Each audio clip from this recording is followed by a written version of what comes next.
শিশু বাচ্চাদের কণ্ঠে কোরআনের তেলাওয়াত হচ্ছে, বাংলাদেশের জনপদগুলোতে কোরআনের মাহফিল হচ্ছে বলেই বাংলাদেশ করোনা থেকে রক্ষা পেয়েছে। এটা যদি বুঝে থাকেন প্রশাসক আর অভিভাবকরা, তাহলে কোরআন কারীমের মাহফিলের অনুমতি দিয়ে দিন আর সমস্ত সিনেমা হলগুলোকে বন্ধ করে দেন, আলিয়া মাদ্রাসাগুলো খুলে দেন, মদের বার আর নাইট ক্লাবগুলোকে বন্ধ করে দেন, দেশ আরো রহমত পাবে। আল্লাহ তাআলা আমাদেরকে যে সুযোগ দিয়েছেন, এটা আমরা খুশি না বেজার? বেশি না কম? সেজন্য আরেকবার বলি আলহামদুলিল্লাহ। তবে বেজার শুধু শয়তান, বেজারকে শয়তান রাজিম খুব বেজার। সে চেষ্টা করবে আজকে 2 দিনের সমাপনী মোনাজাতের বরকত থেকে বঞ্চিত হয়ে যান, এটা চাইবে সে শয়তান। আমরা শয়তানকে সে সুযোগ দেব না। সেজন্য নেক নিয়ত করতে হবে। নেক নিয়ত হচ্ছে কিছুক্ষণ পরে আজকের মোনাজাত করে গুনাহ মাফ করে নিষ্পাপ বেহেশতি আল্লাহওয়ালা হয়ে বাড়ি যেতে চায়। কারা কারা হাত তুলে আল্লাহ তাআলা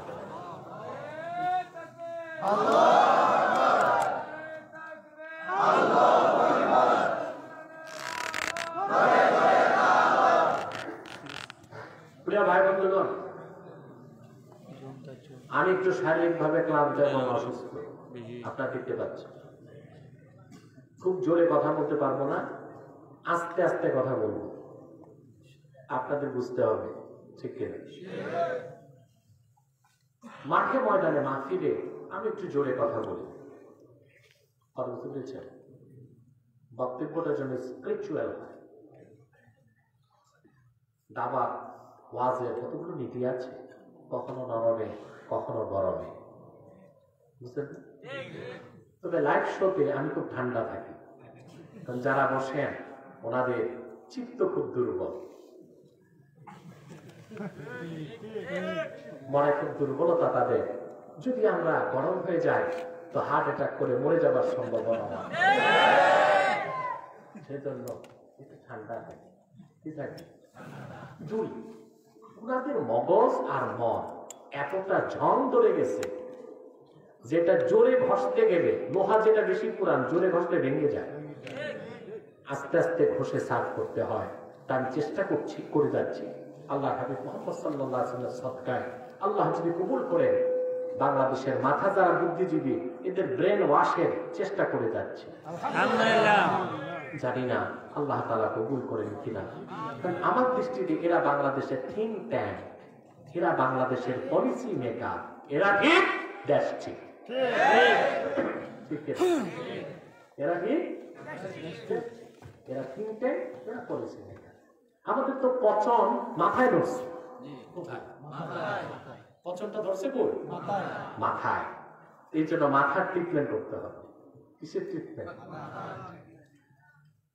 তো আজকে আর আপনারা অনুমান করতে পারছেন এখন যে বাংলাদেশে আমরা দেখতেছি অনেক মসজিদ মাদ্রাসা, অনেক আলেম ওলামা, পীর মাশায়েখ, অভাব নাই, কিন্তু ভাইরাসও খুব মারাত্মক আছে।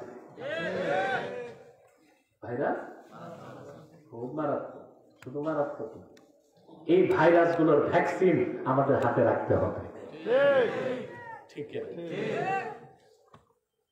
ভাই বন্ধুগণ, আর দেরি নয়, আমি আপনাদের ইহকালীন কল্যাণ ও পরকালীন মুক্তির লক্ষ্যে পরিপূর্ণ সফলতা কোথায় তা নির্ধারণের জন্য কোরআন কারীম সূরাতুল বাকারা থেকে কয়েকটি আয়াত তেলাওয়াত করেছি। খুব সংক্ষেপে আমরা নির্ভরযোগ্য তাফসীর এবং সহিহ হাদিসের ভিত্তিতে কথাগুলো শোনার চেষ্টা করব, যদি আল্লাহ পাক কবুল করেন। বলুন আল্লাহ।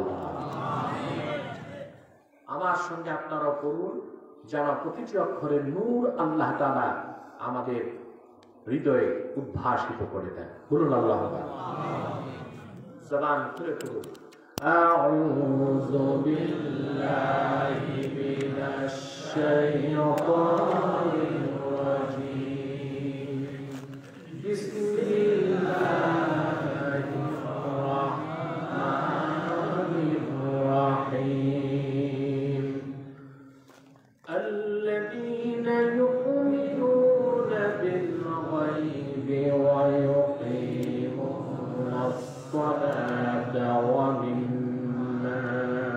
رزقناهم ينفقون والذين يؤمنون بما أنزل إليك وما أنزل من قبلك وبالآخرة هم يوقنون أولئك على هدى من ربهم وأولئك هم المفلحون صدق الله العظيم وصدق رسوله النبي الحبيب الكريم ونحن على ذلك من الشاهدين والشاكرين والحمد لله رب العالمين আল্লাহ পাক বলেন আল্লাযীনা ইউমিনুনা বিল গায়ব, যারা বিশ্বাস স্থাপন করে গায়বের উপর, ওয়া ইউকিমুনাস সালাহ, অতঃপর 5 ওয়াক্ত নামাজ যথারীতি আদায় করে, ওয়া মিম্মা রাযাকনাহুম ইউনফিকুন, আই মিম্মা আ'তাইনাহুম ইয়াতাসাদদাকুন, আমি তাদেরকে যা রিজিক হিসেবে দান করেছি তার থেকে তারা খরচ করে, নিজের জন্য, দিনদারের জন্য, দিনের জন্য। والذين يؤمنون بما أنزل إليك وما أنزل من قبلك, এবং মুহাম্মদ সাল্লাল্লাহু আলাইহি ওয়াসাল্লাম আপনার উপর অবতীর্ণ এই কোরআন, যার পরে কোনো কিতাব নাই, এই কোরআনকে এবং পূর্বের নবীগণের উপর যে কিতাবগুলো নাজিল হয়েছিল ওগুলো এক সময় আল্লাহর বাণী ছিল এই বলে বিশ্বাস করে, আর চূড়ান্ত কালাম হিসেবে কোরআনকে সর্বশেষ ও চূড়ান্ত আসমানি কিতাব হিসেবে বিশ্বাস করে। ওয়াবিল আখিরাতি হুম ইউকিনুন, এবং তারা পরকালকে বিশ্বাস করে। পরকালকে তারা মুমিন। তারা কি? আল্লাহ পাক বলেন উলাইকা আলা হুদাম মির রাব্বিহিম ওয়া উলাইকা হুমুল মুফলিহুন, তাই তাদের রবের প্রদত্ত হেদায়েতের উপর প্রতিষ্ঠিত এবং তাই চূড়ান্তভাবে সফল। বলেন সুবহানাল্লাহ। আওয়াজটা তো আরো নষ্ট হয়ে গেছে, আগের মতো থাকলেও মোটামুটি চলা যাবে। স্টার্টিংটা যেরকম ছিল, স্টার্টিং। ভাই বন্ধুগণ, আমার কথা শুনতেছেন তো? সফল কারা? আল্লাহ তাদের কথা বলেছেন, ঠিক কি? আপনি কি সফলতা চান? ইহকালে না পরকালে না দোনোকালে? সুবহানাল্লাহ। আমরা ইহজাগতিক নই, আমরা পরজাগতিক। আমরা কি? এই জন্য আমাদের ইহজগত প্রয়োজন আছে। আর যারা ইহজাগতিক, বস্তুবাদী, জড়বাদী, নেচারালিস্ট, প্রকৃতিবাদী, নৈরাজ্যবাদী, এত কথার দরকার নেই, যাকে আপনারা বলেন নাস্তিক। এত বুঝে না তোমার, ঠিক কিনা? নাকটা এখন মনে হয় ঠিক আছে। এখন নাক নাকে 3 ফুট পিছনে বসো, ওটা একটা বদ অভ্যাস। এই ওদের বদ অভ্যাস হচ্ছে চুলকানি রোগ, একটু বড় ভয় হচ্ছে।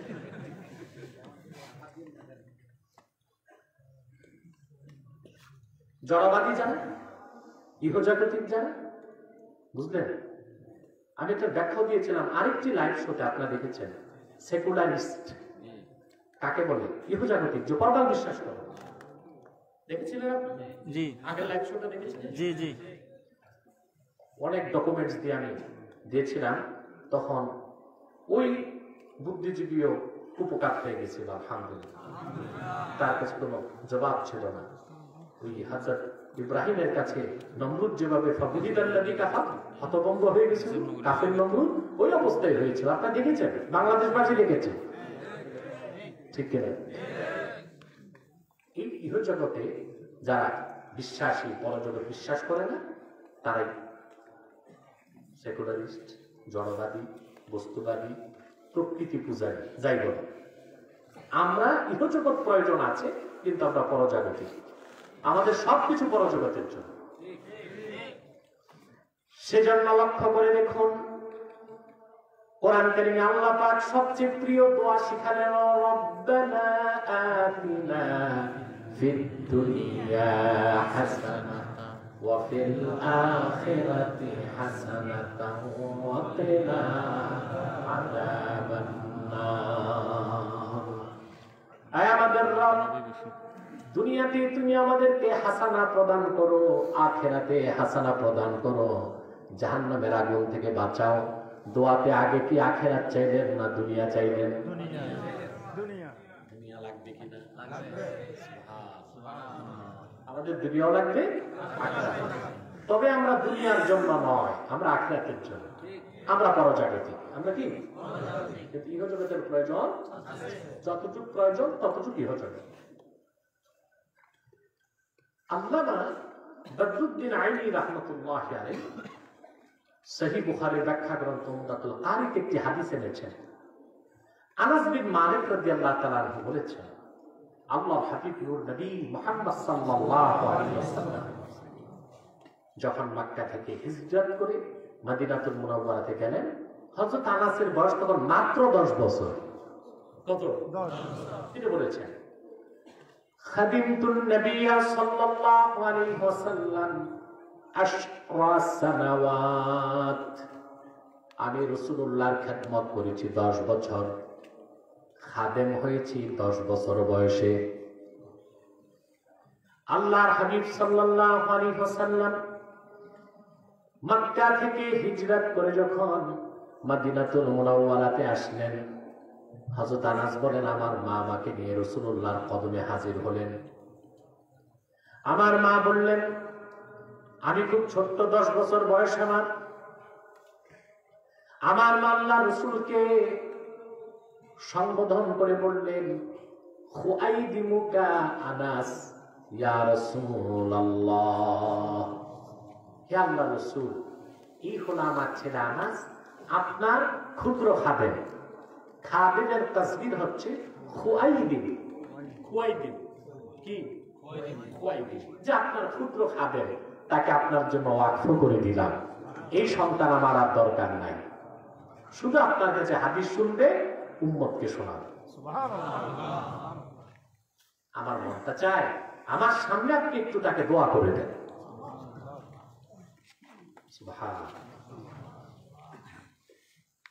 হাদিস সাক্ষী আল্লাহর হাবিব হযরত আনাস বিন মালিকের মাথায় হাত দিয়ে দোয়া করলেন। কি চমৎকার দোয়া! আপনাদেরকে আমি শিখাই যাই, সব সময় দোয়া আল্লাহর কাছে এই 4টা জিনিস চাইবেন। মনে থাকবে নাকি? রাসূলুল্লাহ সাল্লাল্লাহু আলাইহি সাল্লাম আনাস বিন মালিকের মাথায় হাত রেখে দোয়া করলেন, আল্লাহুম্মা বারিক ফি মালিহি ওয়া আওলাদিহি ওয়া আতিল উমরা ওয়াগফির যামবা। আল্লাহ, তুমি আনাসের মালে বরকত দিয়ে দাও, তার আওলাদে বরকত দিয়ে দাও, আনাসের হায়াত লম্বা করে দাও, আর আখিরাতে গুনাহগুলো মাফ করে দাও। সুবহানাল্লাহ, সুবহানাল্লাহ।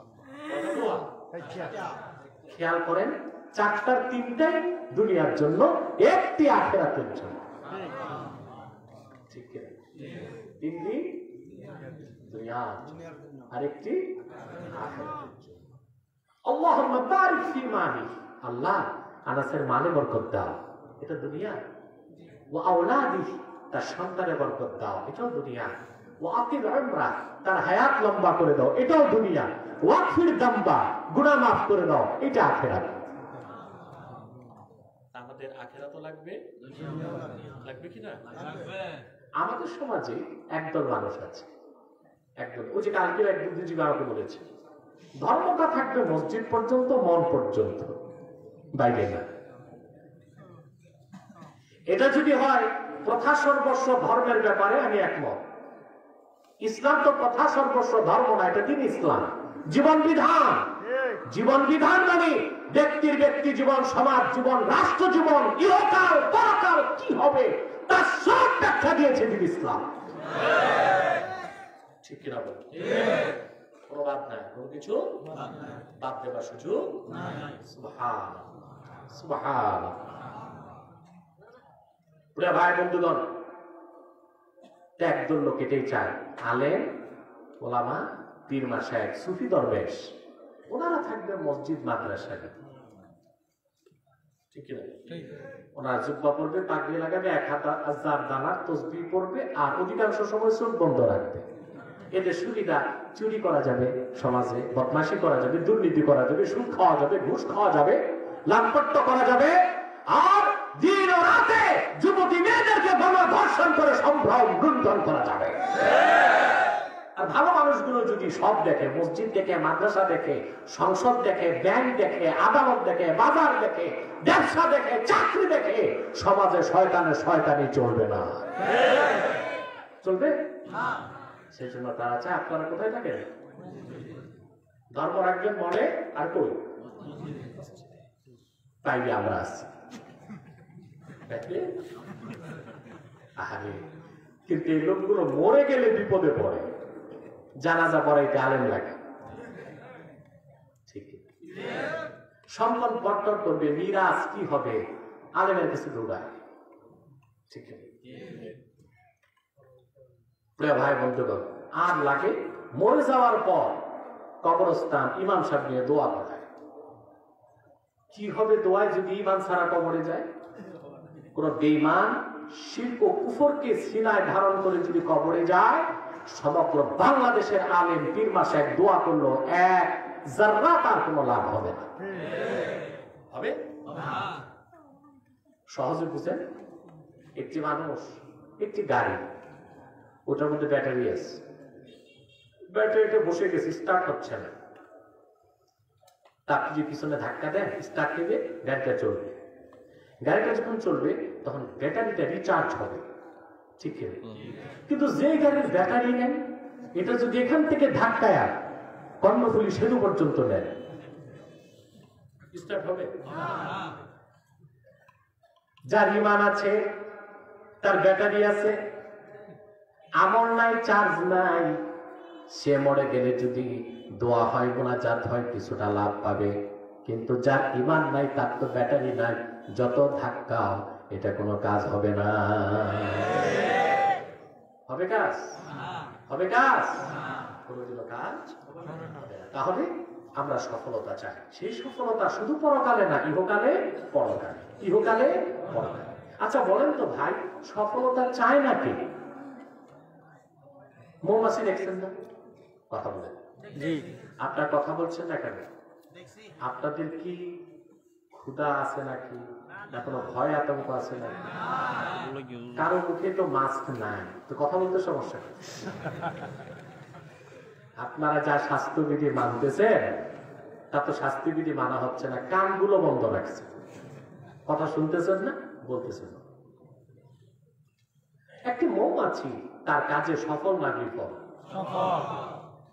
অথচ সফলতা চিন্তা করেছেন? বিজ্ঞানীরা অবাক হয়ে গেছে, মৌমাছি যে ঘর বানায়, জ্যামিতি খায়। আমরা স্কুলে কলেজে করেছি জ্যামিতি, ত্রিকোণমিতি, সম্পাদ্য উপপাদ্য, এটি করছেন না? তবে সবচেয়ে বিরক্ত লাগতো আমার এটা, এই জ্যামিতি, সবচেয়ে বিরক্ত লাগতো। খুব ভালো, বেশি পড়তাম ইসলাম ধর্ম, বাংলা সাহিত্য, ইংরেজি, বিজ্ঞান, এগুলো পড়তে মজা লাগতো। আর সবচেয়ে বিরক্ত লাগতো গণিতের মধ্যে জ্যামিতি করতে, যে কাটানো, কম্পাস নাও, এটা করো, সেটা করো, খাটনির পর হইল না, লাগতো, যাতে খেটে লাগছে। আমি ভাবতাম, আমরা কি বড় হয়ে সবাই জমি জামা মাপবো নাকি, আমিন সাহেব হবো নাকি? এইটা সবাইকে দেয় কেন? এটা আমাদের কারিকুলামের একটা ত্রুটি, উন্নত বিশ্বে ভাবে পড়ানো হয় না। সে যাই হোক, মৌমাছি জ্যামিতিক হারে ত্রিকোণমিতির আকারে তার ঘরগুলো বানায়, মৌচাক। সুবহানাল্লাহ। সারাদিন পুষ্প থেকে মধু সঞ্চয় করে ঘরের মধ্যে স্টোর করে, দরজা নাই, কপাট নাই, ফোটায় ফোটায় মধু পড়ে যায় না। তার কাছে সে সফল, সেও সফলতা চায়। একটি বাবুই পাখি দেখেছেন? বাবুই পাখি এখন তাল গাছ কমে গেছে, বাবুই পাখিও কম দেখা যায়। ঠিক কিনা? এসব ভাগছে সুন্দরবন, বান্দরবন। তার গাছ কমে গেছে, ঘর বানাবে কোথায়? একটি বাবুই পাখি সুনিপুণ দক্ষতায় তার ঘরটা বানায়। ঘরটাও কি ফ্লেক্সিবল, যত বাতাস আসুক এটা ভাঙবে না। কি সুনিপুণ দক্ষতায় সে ঘরটি বানায়। আর সেটার আপনার এক্সিট হচ্ছে উপরের দিক, এন্ট্রি হচ্ছে নিচের দিক। ওখানে পাখি ঘুমায়, ডিম পারে, পরেও যায় না। সুবহানাল্লাহ। আমি তো বলি যত প্রকৌশল বিশ্ববিদ্যালয় আছে বাংলাদেশে, বুয়েট, চুয়েট, রুয়েট, ডুয়েট, সবগুলো ইঞ্জিনিয়ারের মাথায় এক জায়গায় করলো বাবুই পাখি ঘরের মধ্যে একটা ঘর বানাতে পারছে। এটা সফল সে, ঠিক কিনা? একটি বিড়াল একবার গাছে উঠতে পারে না, বারবার চেষ্টা করে। প্রতিটি মানুষ তো বটে, ইতর প্রাণীও সফলতা চায়। কি চায়? আর সবচেয়ে বেশি সফলতা চায় মানুষ। কিন্তু মানুষ ব্যর্থ যে সফলতা কোন পথে তা সে খুঁজে পায় না। এখানে এসে সে ধরা পড়ে যায়। মিথ্যাশ্রিত ধর্ম, বিকৃত মন্ত্র, ইজামতন্ত্র মতবাদের পিছনে দৌড়ে জীবন শেষ। ইহকালও শেষ, পরকালও শেষ। জীবনটা ব্যর্থ, ঠিক কিনা? সফলতা কোথায়? কোরআন কারীমের সূরা বাকারাতে আল্লাহ পাক বলে দিয়েছেন, মানুষ যদি ইহকাল ও পরকালে সফল হতে চায়, প্রথম যে পুঁজি তার দরকার তার নাম হলো ঈমান।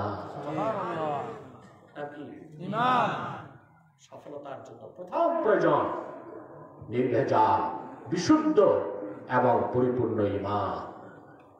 ঈমান যার আছে সে সফল হয়ে গেল।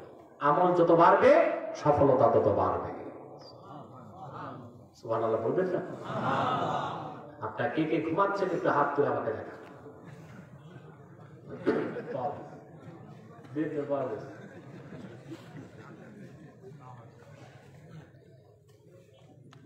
আমি জানি না আপনারা মনোযোগ দিয়েছেন না মনোযোগী না আছে। মানুষ আবার একদম না বুঝলেও কিছু বলে না, আর বেশি বুঝলেও চুপ থাকে। আপনারা কোনটায় আছেন আমি জানি না। না, বেশি বোঝা ভালো না, একটু কম বুঝলে ভালো। বেশি বুঝলে তো আবার বুদ্ধিজীবী হয়ে যাবে, তার দরকার নাই। আমরা বুদ্ধিজীবী হতে চাই না, আমরা জ্ঞানী হতে চাই। জ্ঞানী হওয়া, প্রজ্ঞাশীল হওয়া এক বিষয়, আর বুদ্ধিজীবী হওয়া। আপনি জানেন, আমার সবগুলো লেকচার শোনার চেষ্টা করবেন কোরআন কারীমের তাফসীর। প্রতিটি কথা আলহামদুলিল্লাহ কোরআন সুন্নাহ থেকে আমরা ব্যাখ্যা করে রেখেছি। বাকি আপনাদের দেখা দরকার, আমল করা দরকার। বুদ্ধি যত বেশি হোক আপনি মুক্তি পাবেন না। জ্ঞান যত বাড়বে আপনার মর্যাদা তত বাড়বে। ইতর প্রাণীর বুদ্ধি তো মানুষের চেয়ে বেশি, এটা বিশ্বাস করে? পিঁপড়া দেখছেন, হায়াতুল হাইওয়ান কিতাবে এসেছে, একটি পিঁপড়া তার দেহে যে ওজন তার থেকে 13 গুণ বেশি ওজন বহন করতে পারে। কত গুণ? আপনার ওজন যদি 2 মণ হয়, 13 গুণ 26 মণ। আপনি মাথায় নিয়ে হাঁটবেন তো দূরে থাক, সিটকাট হয়ে হালুয়া হয়ে যাবে। পারবেন?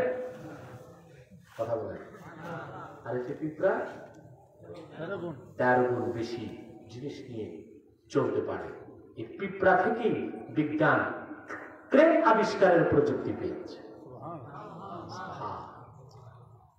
প্রতিটি পাখির দিকে দেখেন, কোথায় সেই সুদূর সাইবেরিয়া থেকে শীতকালে অতিথি পাখিগুলো উড়ে উড়ে বাংলাদেশ চলে আসে।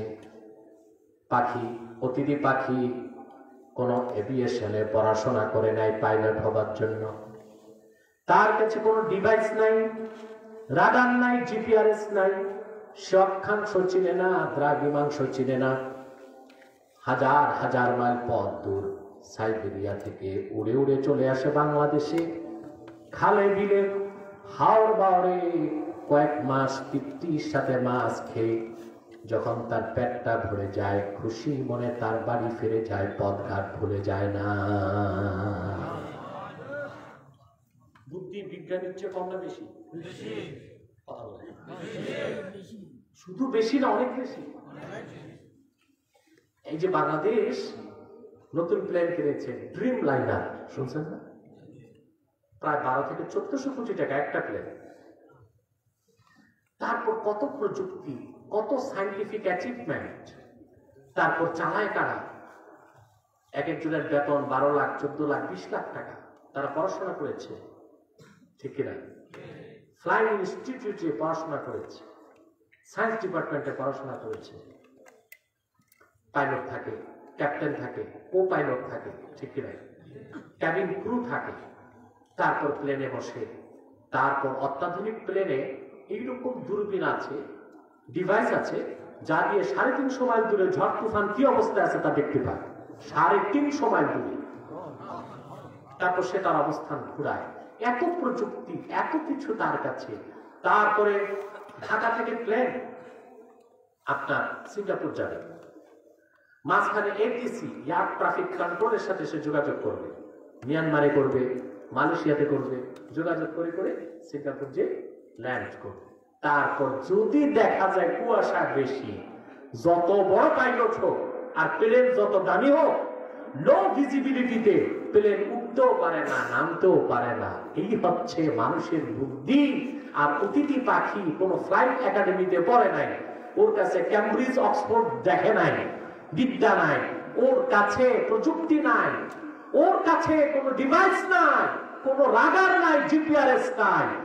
তার দেশ থেকে উড়ে আসে, আবার ব্যাগ করে মাছ খেয়ে বাংলাদেশ থেকে চলে যায়। পথঘাট ভুল হয় না। সুবহানাল্লাহ। মানুষের চেয়ে কত বেশি বুদ্ধি আল্লাহ তাআলা দিয়ে রেখেছে, ঠিক আছে? মানুষটা চিন্তা করে না, মানুষটা চিন্তা করে না। পাখির মাথায় মগজই আছে কতটুকু বলেন? ওখানে পাওয়ার অফ মেমোরাইজ, মনে রাখা একটা শক্তি আল্লাহ পাক রেখেছে। বুদ্ধিটা কিছুই না, এটা ইতর প্রাণীরও আছে। জ্ঞান, ইলম, এটা অনেক বড় জিনিস, ঠিক কিনা? আমরা আল্লাহর কাছে বুদ্ধি চাই না ইলম চাই? চলে বলেন, বুদ্ধি চাই? বুদ্ধি চাই। কি চাই? আল্লাহর কাছে সবসময় ইলম চাইবেন। রব্বি জিদনি ইলমা, আল্লাহ তুমি আমার ইলম বাড়িয়ে দাও। যত চাইবে ইলম আসতে থাকবে আল্লাহর কাছ থেকে। খুব পড়াশোনা করে ডিগ্রি লাভ করা যায়, এলেমের দৌলত এটা আল্লাহর দেওয়া ভিক্ষা ছাড়া আর কিছু না, ঠিক না? বহুত ডিগ্রি আছে আপনার, 18-20টা ডিগ্রি নিয়ে বসে আছে বাংলাদেশে এমন মানুষ আছে না? 18-20টা ডিগ্রি, ডিগ্রির অভাব নেই, কিন্তু যোগ্যতা কিছুই নাই। শুনলেন কোথায়? কারণ ইলম, জ্ঞান, এটা কে দেন? তাই আপনারা সফলতা চান? কথা বলেন, শুধু ইহকালে না, ইহকাল পরকাল দোনোকালে। তার জন্য আল্লাহ প্রথম যে শর্ত দিলেন, তাহলে আপনাকে ঈমান আনতে হবে। কি আনতে হবে? যার ঈমান নাই তার কিছুই নেই। ঈমান হলো এমন এক মূল্যবান সম্পদ যা মানুষকে ইহকালে কল্যাণ দিবে, পরকালে মুক্তি দিবে, কবর আযাব মাফ করে দিবে, হাসর ময়দানে কষ্ট দিবে না, পুলসিরাত বিদ্যুৎ গতিতে পার করিয়ে দিবে, আল্লাহর জান্নাত ওয়াজিব করে দিবে। সুবহানাল্লাহ। তার নাম ঈমান। আল্লাহর হাবিব ইরশাদ করেছেন, মান শাহিদা লা ইলাহা ইল্লাল্লাহু ওয়া আন্না মুহাম্মাদার রাসূলুল্লাহ হারামাল্লাহু আলাইহিন নার। যে ব্যক্তি কথা সাক্ষী দিবে নিশ্চয় আল্লাহ ছাড়া কোনো মাবুদ নাই, আর আমি মুহাম্মদ আল্লাহর প্রেরিত রাসূল। ঈমানের এই মূল মন্ত্র যার ভিতরে থাকবে, মুখে থাকবে, মনে থাকবে, হারামাল্লাহু আলাইহিন নার, আল্লাহ পাক তার জন্য জাহান্নাম হারাম করে দিবে। আর কার কাছে যদি ঈমান না থাকে, সব আছে, বিদ্যা আছে, বুদ্ধি আছে, ডিগ্রি আছে, সম্পদ আছে, বিত্ত বৈভব সব আছে, তার সব কিছু জিরো। সব কি? জোরে বলেন, নিষ্ফল। ঈমান ছাড়া নেক আমল হবে না, ঈমান ছাড়া ভালো কাজও হবে না। আমরা দেখি পৃথিবীতে অনেক বেঈমানরা ভালো কাজ করে না? যেমন মাদার তেরেসা, মাদার নাম শুনছে? হ্যাঁ, খ্রিস্টান ছিল, লক্ষ লক্ষ টাকা গরিবের জন্য খরচ করছে। মানুষের দৃষ্টিতে তা ভালো কাজ করছে, কিন্তু তার ঈমান নাই। আল্লাহ তাআলার দৃষ্টিতে এটা একটা মরিচিকা ছাড়া আর কিছুই নয়। পৃথিবীতে এখন সবচেয়ে ধনী ব্যক্তি দ্বিতীয়, যিনি আগে প্রথম ছিল এখন দ্বিতীয় হয়ে গেছে, বিল গেটস। নাম শুনছেন? ইহুদি। সে কি ছিল জানেন? স্ট্রিট বেকার, ফুটপাতে ভিক্ষা করত আমেরিকা, নিউ ইয়র্ক। আপনারা যেটাকে বলেন টোকাই, টোকাই, এবার বুঝছেন? হ্যাঁ, ভিক্ষা করতো নিউ ইয়র্কে। সে পড়াশোনা করলো, মাইক্রোসফটওয়্যার কোম্পানি বানালো।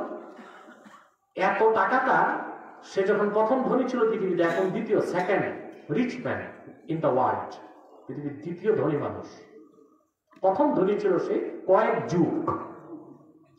তার সম্পদ হচ্ছে 250 মিলিয়ন ইউএস ডলার, যা দিয়ে বাংলাদেশের কয়েক বছর বাজেট চলবে। এই লোকটা প্রতি বছর 70 থেকে 80 মিলিয়ন টাকা খরচ করে গরিবের জন্য। কার জন্য? লাভ নাই, ঈমান নাই, এটা কোনো ভালো কাজ নয়। ঈমান না এনে কেউ যদি নেক আমল করে, ভালো কাজ করে, তার অবস্থাটা আল্লাহ পাক সূরা নূরে বর্ণনা করেছেন কি রকম। আল্লাহ পাক বলেন, ওয়াল্লাযীনা কাফারু আ'মালুহুম কাসারাবিন বিকিয়াতিন ইয়াহসাবুহুজ যামআনু মাআ। আল্লাহ পাক বলেন, আর যারা কুফর করেছে, কাফের, ঈমান আনে নাই, তাদের ভালো কাজটা কি রকম? মরুভূমির মধ্যে পানি হারা মানুষ যেমন পিপাসার যন্ত্রণায় পানি কোথায় আছে তাকায়, হঠাৎ সূর্যের আলোতে মরুভূমির মধ্যে যখন বালুর মধ্যে আলো পড়ে, মরিচিকা চকমক করে দূর থেকে পানি মনে হয়। পিপাসার্ত মানুষ প্রাণ বাঁচাবার জন্য দৌড়ে যায়, পানি পান করবে, যে দেখে কিছুই নাই। যার ঈমান নাই, তার দান, তার সৎকা, তার সত্য কথা, তার ভদ্রতা কোনো কাজে আসবে না। এটা মরিচিকার মতো অস্তিত্বহীন একটা জিনিস। ঠিক না? আমাদের দেশে আমরা অনেক সময় ভুলে বলি যে হিন্দু ভদ্রলোক বলছে কথাটা, কবে ভদ্র হয়েছে? যার ঈমান নাই সে ভদ্র হয় কেমন? ইউরোপ থেকে, আমেরিকা থেকে আবার অনেকে বলে ফেলে, আরে ভাই বলেছি তাতে কি মহাভারতকে অশুদ্ধ হয়ে গেছে নাকি? তো মহাভারত শুদ্ধ ছিল কবে? এটা মতো কথা তো বুঝে শুনে বলতে হবে, ঠিক কিনা? আপনি অনেক ভুল করেন। আজকে এক লোক বলতেছে, হুজুর আমার বাচ্চা হয়েছে। বাচ্চা কি তার হয়েছে না তার বই হয়েছে? সে বলতে পারে আমি বাবা হয়েছি। কি হয়েছি? এগুলো আপনারা খেয়াল রাখবেন। অনেক সময় সামান্য অসতর্কতায় ঈমান নষ্টের সম্ভাবনা থাকে কিনা? ইউরোপ আমেরিকা থেকে ঘুরে আসে আমার দেশে কিছু মানুষ আছে, এসে চায়ের স্টলে, বিয়ে শাদীর অনুষ্ঠানে বেড়াতে গেলে শুধু তাদের প্রশংসা। ওরা কাফের হলে কি হবে, মানুষটা ভালো, সত্য কথা কয়। তো যার ঈমান নাই, আল্লাহর মহাসত্যতাকে যে বিশ্বাস করে না, পৃথিবীতে তার সত্যতা 2 পয়সার মূল্য থাকতে পারে না। আল্লাহর মহাসত্যতাকে যে বিশ্বাস করে না, মুহাম্মদ সাল্লাল্লাহু আলাইহি ওয়াসাল্লামের মহাসত্যতাকে যে স্বীকার করে না, কোরআনের মহাসত্যতাকে যে স্বীকার করে না, তার ভালো কথা, তার ভালো কাজ, তার বদান্যতা, তার ভদ্রতা, তার শিষ্টাচার, তার সত্যবাদিতার 2 পয়সার মূল্য নাই। মরুভূমির প্রহেলিকা মরিচিকার মতোই, ওটার কোনো দাম নাই, ওটার কোনো অস্তিত্ব নাই। সবকিছুর আগে ঈমান।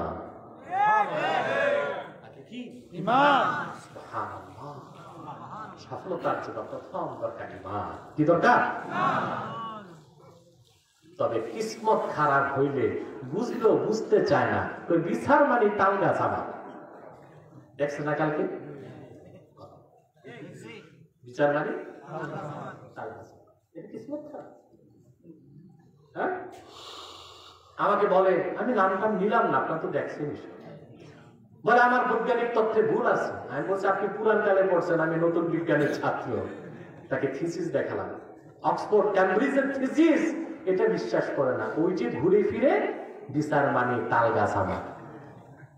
আচ্ছা বলেন তো ভাই, 2 আর 2 কত? আর একজন বলতেছে না 2 আর 2 3।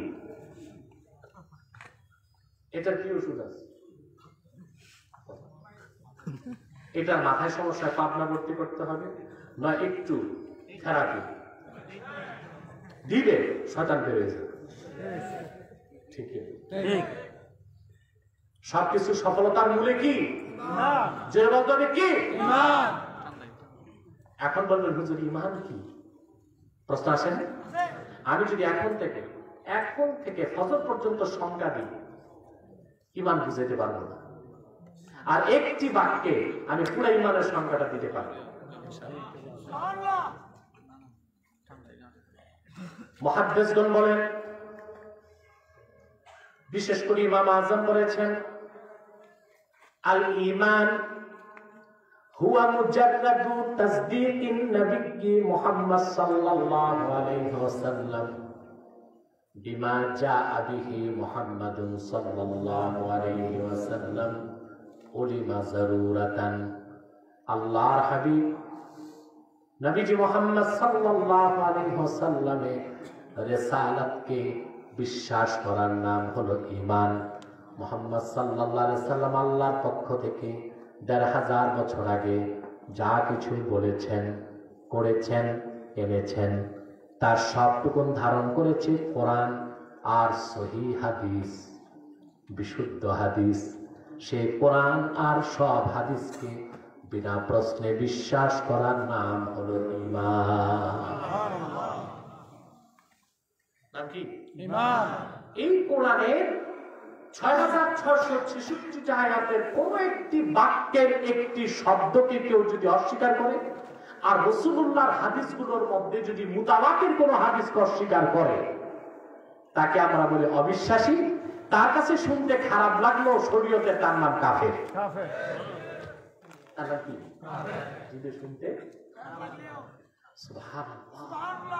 আল্লাহর বিধান যে কত কার্যকর, এটা নাস্তিক রটার পায় না। একটা লোককে নাস্তিক বলবেন, খেপবে না, বুঝলেন? মুশরিক খেপবে না। কাফের বললেন তুমি তো কবর মানো না, হাসর মানো না, কাফের বললে তোমার সমস্যা কি? কিন্তু এই কথা যে কি অ্যাকশন আছে এটা বোঝা যায়, ঠিক কি না? কথা বলেন, এই কথায় যে কি অ্যাকশন আছে এটা বোঝা যায়।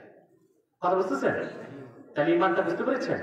কোরআনের শুরু থেকে শেষ প্রতিটি বাক্যের, প্রতিটি শব্দের, প্রতিটি অক্ষর বিনা প্রশ্নে বিশ্বাস করলে আপনি মুমিন, আপনি মুসলিম। আর যদি আপনি একটা আয়াতকে অস্বীকার করেন, একটি আয়াতের একটি শব্দের একটি অক্ষরকে কোরআন জানার পরে অস্বীকার করেন, আপনি বেঈমান, কাফের। ঠিক কিনা? আমার প্রিয় ভাই বন্ধুগণ, এই কোরআন কারীম সুবহানাল্লাহ, সবকিছু প্রমাণ করার মানদণ্ড কোরআন। কোরআনকে প্রমাণ করার কিছু নাই, আছে? আমি বলে থাকি, একটি ফুটন্ত গোলাপ দেখলে বোঝা যায় এটা গোলাপ, মধ্যাহ্নে দিবাকর সূর্য দেখলে বোঝা যায় এটা সূর্য। কোরআন পড়লেই বোঝা যায় এটা আল্লাহর কালাম। আল্লাহু আকবার, সুবহানাল্লাহ বলবেন। সুবহানাল্লাহ, এটা আল্লাহ কালাম। সুবহানাল্লাহ রাব্বিল আরশিল আযীম। সেই ঈমানের কথা বলতে যে আল্লাহ পাক বলেন, আল্লাযীনা ইউমিনুনা বিল গায়ব, যারা বিশ্বাস স্থাপন করে গায়বের উপর। ঈমানটা গায়ব। ঈমানটা কি? এখন গায়ব কাকে বলে? প্রশ্ন আসে, বলবো? শুধু না দেখা না, বাতাস দেখি না, এটা কি গায়ব নাকি? এটাই ভুল সংজ্ঞা, বা আমাদের অসচেতন আলেমদের ভুল ব্যাখ্যা। অদৃশ্যকে বলে গায়ব। আশ্চর্য কথা, অদৃশ্য যদি গায়ব হয় তো রুহু তো দেখি না, অনুভব করি। রুহু যদি গায়ব হয় তো সলিমউদ্দিন হাটে গেল, বাতাস লাগতেছে গায়ে। এটা ভিজিবল না ইনভিজিবল? দৃশ্যমান না অদৃশ্য? কথা বলে না। এটা কি গায়েব? যদি না দেখাতেই গায়েব হয় তো বাতাসকে গায়েব বলতে হবে। বাতাস যদি গায়েব হয় তো নাকি দিয়া ঢুকে কি না। বিশ্ববরণ্য মুফাসসির ইমামে খাজেন তাফসীর খাজেনে তাফসীর করেছেন কুল্লু মা গাবা আন হাওয়াসিল খামসা, প্রত্যেক সেই জিনিস যা পঞ্চ ইন্দ্রিয় থেকে দূরে তার নাম গায়েব। ইন্দ্রিয় কয়টা? পাঁচটা। কয়টা? চক্ষু, কর্ণ, জিহ্বা, নাসিকা মানে নাক। আপনারা কি বলেন? নাক। ও আমাদের সাথে আপনাদের অনেক কিছুই তো মিল আছে। আপনারা যখন কথা বলেন চিরাঙ্গা ভাষায় তখন আমাদের একজন ট্রান্সলেটর লাগে। আমরা বুঝি না এটা বাংলা না ফ্রান্সিস না ডাচ, বুঝি না। ইংলিশ হলে তো বুঝি, ঠিক কিনা? আঞ্চলিক, শুধু আঞ্চলিক না, চরম আঞ্চলিক। আমরা নারায়ণগঞ্জের মানুষ কুমিল্লার কথা বুঝি, একটু পার্থক্য আছে। নোয়াখালীটা বুঝি, আমরা বলি ধরেছি, ওরা বলে ধরছে। আমরা বলি করছে, ওরা বলে করছে, ঠিক কিনা? বুঝা যায়? হ্যাঁ, আমরা বলি বাড়ি কোথায়, বরিশালের লোকটা বাড়ি কমবে মনু, বুঝা যায়। কিন্তু আপনাদের চট্টগ্রামে এসে আপনারা যে পারস্পরিক কথা বলেন এটা ডিকশনারি ছাড়া আমরা বুঝবো।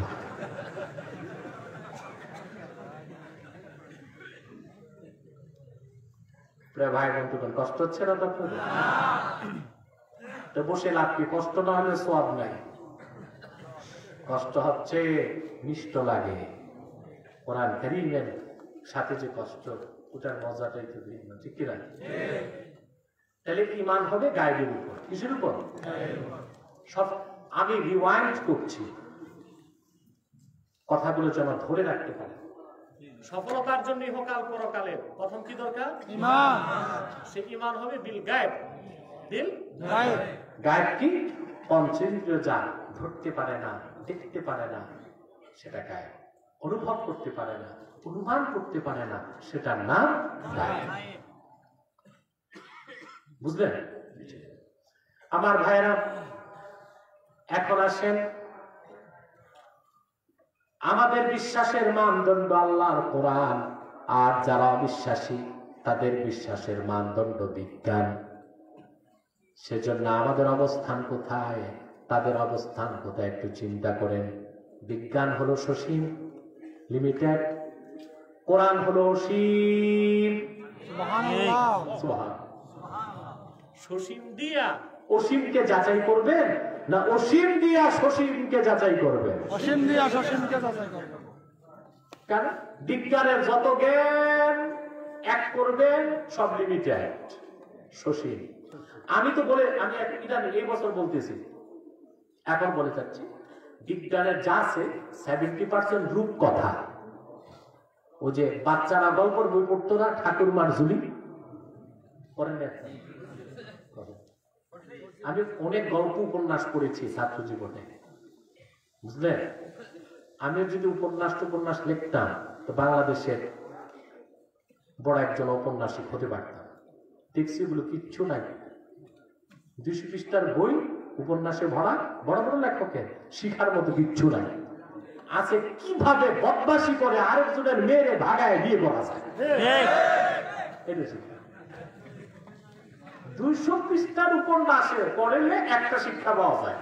এই 200 পৃষ্ঠায় কিভাবে আরেকটা মেয়েরে, বুঝলেন, ফুসলায় ফাসলায় ধোকা দিয়া বোকা বানায় তারপরে বিয়ে শাদী করা যায়। এই 200 পৃষ্ঠার সাবস্টেন্স এটা। এগুলো পড়তে পড়তে যুবকরা রাত পার করে দিচ্ছে, ঠিক কিনা? বাংলাদেশে ধর্ষণ কি এমনি বাড়ছে নাকি? স্যাটেলাইট চ্যানেলের মাধ্যমে, পর্ণ ছবির মাধ্যমে, অশ্লীল সিনেমার মাধ্যমে আমার যুবকদের নৈতিক অবক্ষয় করানো হচ্ছে। লিটারেচারে, উপন্যাসে, নাটকে, ছবিতে, আকাশ সংস্কৃতির আগ্রাসনে বাংলাদেশের যুবকদের চরিত্র নষ্ট হয়ে যাচ্ছে বলেই দেশে খুন বেড়েছে, কিশোর গ্যাং বেড়েছে, নেশা বেড়েছে, সন্ত্রাস বেড়েছে, গণধর্ষণের ঘটনা ঘটে চলছে বাংলাদেশে। তা থেকে যদি বাংলাদেশকে মুক্ত করতে চাও, প্রাইমারি থেকে মাস্টার্স পর্যন্ত আল্লাহ কোরআনের শিক্ষাকে বাধ্যতামূলক করতে হবে, হাদিসের শিক্ষাকে বাধ্যতামূলক করতে হবে।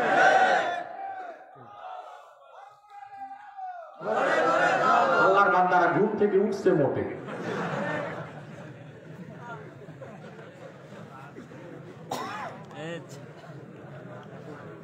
প্রিয় ভাই বন্ধুগণ, আমার দেশের বুদ্ধিজীবীরা এখন চাচ্ছে মাদ্রাসা, আমি কওমি মাদ্রাসা আলহামদুলিল্লাহ দর্শে নেজামিতে এখনো খুব মজবুত পড়াশোনা আছে, ঠিক কিনা? শুধু সার্টিফিকেট না নেওয়ার কারণে এই যে সার্টিফিকেটের যে চিন্তা হয়েছে ব্যাপার, এটার পক্ষে আমি নৈতিকভাবে নই। এই সার্টিফিকেটের মানে আলিয়ার মতো দুর্বল করে দেওয়া হবে। সব জায়গায় যদি ডিগ্রি আর সার্টিফিকেট খুঁজি, এলএমের ধারক হবে কারা? ঠিক আছে।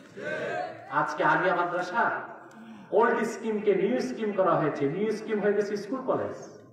এখন যে আলিয়া আছে এখানে ক্লাস নেই, এখানে সরকারি মাদ্রাসা আলেমরা আছে।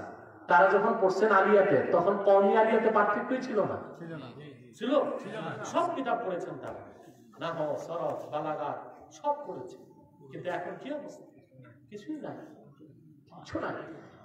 এরপর আমার দেশের আলিয়া মাদ্রাসার ছাত্ররা তাদের ইন্টেলিজেন্ট কুইশন, তাদের মেধা প্রজ্ঞায় এত ভালো রেজাল্ট করে ঢাকা বিশ্ববিদ্যালয়ে ভর্তি পরীক্ষায় প্রথম হয়ে যায়। নাস্তিকরা ভর্তি নেয় না। ঢাকা বিশ্ববিদ্যালয়ের 8টা ফ্যাকাল্টিতে আলিয়া মাদ্রাসার ছাত্র ভর্তি নিষেধ, অথচ তারা ভর্তি পরীক্ষায় প্রথম স্থান লাভ করছে। যদি যোগ্যতা নাই থাকে, তোমার স্কুল কলেজের ছাত্রকে যারা তাদের সাথে প্রতিযোগিতায় প্রথম হয়েছে কি যোগ্যতা ছাড়া, কিন্তু ভর্তি হতে দেয় না। এটা ঈর্ষা, এটা হিংসা, এটা বিদ্বেষ। তারা বলে আলিয়া মাদ্রাসায় যে বিজ্ঞান পড়ে, অঙ্ক পড়ে, তা পর্যাপ্ত না। তার মানে কোরআন হাদিসে যা আছে পুরাটা বাদ দেন, বাদ দিয়ে আমাদের ছাত্রদের মতো ডারউইনবাদী হয়ে যান, নাস্তিক হন, ইহজাগতিক হন, ঠিক না? সকাল সন্ধ্যায় ইয়াবা খাবেন, মেয়েদের সতীত্ব সম্ভ্রমকে নষ্ট করবেন, তবেই তো আপনারা আধুনিক হবেন, প্রগতিশীল হবেন, বিশ্ববিদ্যালয়ে চান্স পাবেন, বড় কর্মকর্তা হবেন, দেশের কিছু একটা হইবেন। ওরা শুধু চায় শিক্ষা হবে উৎপাদনমুখী। আমরা বলি না, আমরা চাই শিক্ষা হবে নৈতিকতা মুখী প্লাস উৎপাদনমুখী। শিক্ষা হবে পরকালমুখী। যেটা ঠিক মতো বলতে পারলেন, ঠিক কিনা? শিক্ষা কি শুধু উৎপাদনমুখী হবে না পরকালমুখী? কথা বলেন, কি হবে? পরকালমুখী হতে হবে, ঠিক কিনা? তো বলছিলাম আপনার গায়েবকে বিশ্বাস, গায়েব কাকে বলে বলতেছিলাম। বিজ্ঞানের সব জ্ঞান এক করবে, এটা লিমিটেড, কোরআন আনলিমিটেড।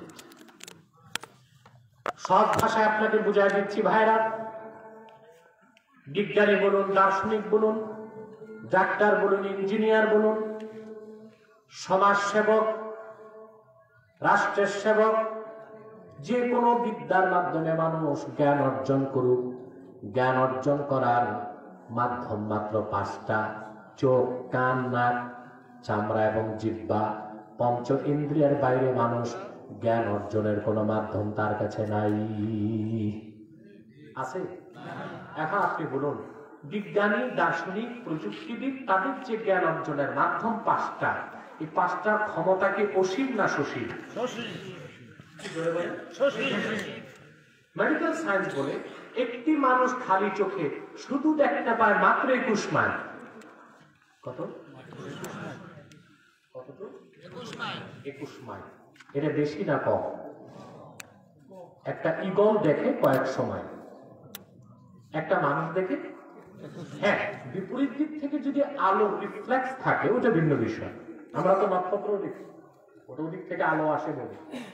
কিন্তু যে বিপরীত দিক থেকে আলোর রিফ্লেক্স না থাকে, একটি মানুষ শুধু দেখতে পায় 21 মাইল। আর এখন যে পরিমাণ কার্বাইড এবং ফরমালিন খাচ্ছেন, এটা মনে হয় 7-8 মাইলের বেশি যাবে না।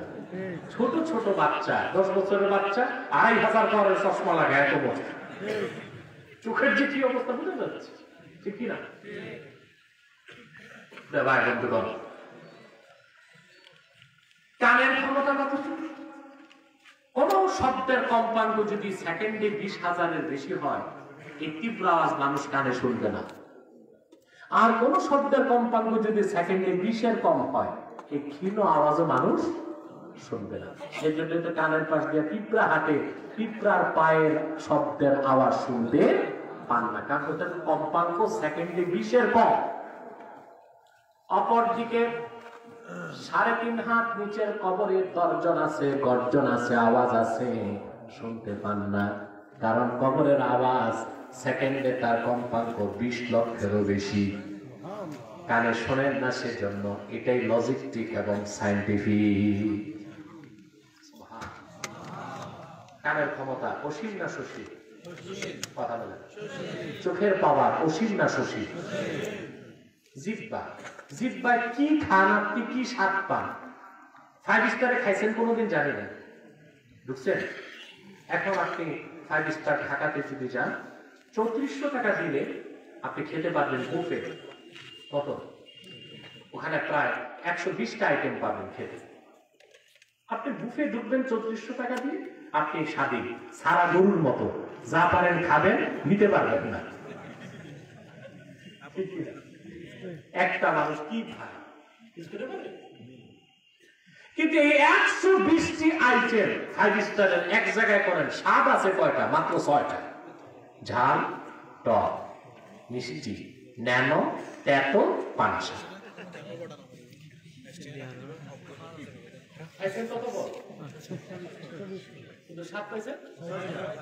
জিহ্বার পাওয়ার লিমিটেড না আনলিমিটেড?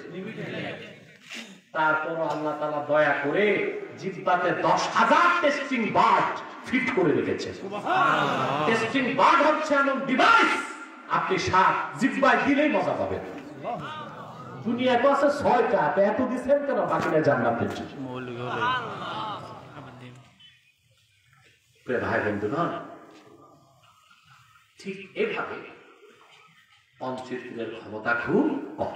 এই জন্য পঞ্চ ইন্দ্রিয়ের মাধ্যমে মানুষ যদি গায়েবকে খুঁজতে চায়, এটা তার নির্বুদ্ধিতা। কি হবে? এটা কি? আমেরিকার নাসাতে মহাকাশ গবেষণা করে যারা, তাদের কাছে টেলিস্কোপ আছে। কি? বায়োস্কোপ না, টেলিস্কোপ। সেটা নর্মাল টেলিস্কোপ না, সুপার কম্পিউটারাইজড টেলিস্কোপ। নাসাতে বসে মিলিয়ন মিলিয়ন সূর্য, সূর্যটা খুব কাছে আমাদের, কত কাছে জানেন? 15 কোটি কিলোমিটার দূরে। এটা কাছে, কারণ আমরা সৌরজগতের পরিবার, ঠিক কিনা? আমাদের পৃথিবীটা সূর্যের সদস্য, সৌরজগতের সদস্য। এই জন্য সূর্যটা কাছে, তারপরও কত দূরে? 15 কোটি কিলোমিটার দূরে। ওখান থেকে আলো আসতে সময় লাগে 8 মিনিট 20 সেকেন্ড সূর্য উঠলে, কারণ আলোর গতি সেকেন্ডে 1,86,000 মাইল। সেই জন্য সূর্য থেকে আলো পৃথিবীতে আসতে সময় লাগে কত? 8 মিনিট। নাসাতে বসে বিজ্ঞানীরা দেখেছে সূর্যের চেয়ে মিলিয়ন মিলিয়ন মিলিয়ন আলোকবর্ষ দূরে নক্ষত্র আছে। টেলিস্কোপে যে বিজ্ঞানী দেখে, সে যদি 2 চোখে অন্ধ হয়, তো টেলিস্কোপ দিলে কি বায়োস্কোপ দিলে কেউ কি দেখবে? ও তো নাকের আগায় যে মাছি বসছে তাও দেখবে না। তাহলে বিজ্ঞানীর জ্ঞান অর্জনের মূল মাধ্যম কি? টেলিস্কোপ না চোখ? ডিভাইস না কান? যন্ত্র না চামড়া? আর এগুলো সব ক্ষমতা কি? সসীম বিজ্ঞান দিয়া অসীম কোরআনকে জাস্টিফাই করা যাবে না। অসীম কোরআন দিয়ে সসীম বিজ্ঞানকে জাস্টিফাই করতে হবে। সেজন্য আল্লাহ যা বলেছেন বিনা প্রশ্নে মেনে নিতে হবে। ইউমিনুনা বিল গায়ব। সেজন্য আমাদের কোর একটা নাম দিয়েছে মৌলবাদী। আমরা মৌলবাদী? অবশ্যই অবশ্যই। মৌলবাদী ছাড়া কি মুসলমান হতে পারবে? মৌলবাদী মানে ফান্ডামেন্টালিস্ট। কে ফান্ডামেন্টালিস্ট? যে ফান্ডামেন্টালিজমকে বিশ্বাস করে। আপনার ইসলামের মূল ভিত্তি 5টা বিশ্বাস করেন না? কথা বলেন। ইসলামের মূলকে বিশ্বাস না করলে মুসলমান হবে? এই অর্থে আমরা মৌলবাদী, তবে আমরা উগ্রবাদী নই। মৌলবাদ এক বিষয়, উগ্রবাদ আরেক বিষয়। ঠিক কি না? আবার আমাদেরকে একটা গালি দেওয়ার আমরা সাম্প্রদায়িক। আমি চ্যালেঞ্জ করেছি বুদ্ধিজীবীদেরকে বাংলাদেশে, এবং আমার ওপেন চ্যালেঞ্জ, যতদিন আমি বাংলাদেশে বেঁচে থাকবো তাদের কাছে, বুদ্ধিজীবীদের কাছে, একমাত্র মুসলমান সাম্প্রদায়িক আর সকল ধর্মের লোক সাম্প্রদায়িক। সাম্প্রদায়িক কাকে বলে? যে সম্প্রদায় তার নিজের জন্য সে সাম্প্রদায়িক।